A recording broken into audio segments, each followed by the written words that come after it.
So today I want to discuss something. I got some comments about how I know all this stuff about economics and I read all the books that I read.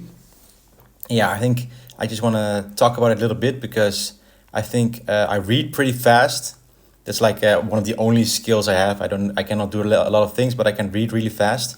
And I think reading fast is a great skill to have nowadays, or basically any time in history when since the printing press was invented, because reading fast is the best way to gather information. It's the fastest way to gather information because let's say you watch a video, you can also get information from TikTok, from watching YouTube, but people always talk slower than you can read.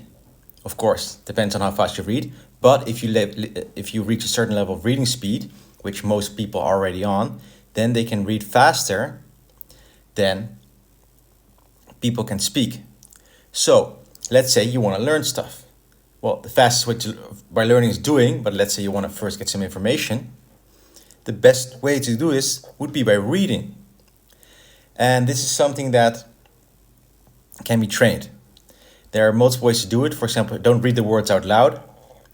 Also start skimming, when you read 80 or 90% of the words of in total. And in a sentence, if you want to understand a sentence, sometimes it's also enough to just read 50% of the words.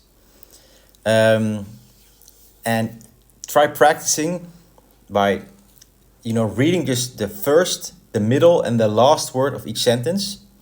Try to do that. Try to get faster at it. And that's a way of training your brain to make logical connections on how the sentence goes, pattern recognition, and also to stop reading aloud in your head, but just reading the sentence and gathering the information that in that way, more subconsciously, as you would say. So yeah, I just wanted to share because I think to also learn about economics, it's important to read a lot. And yeah, that's it.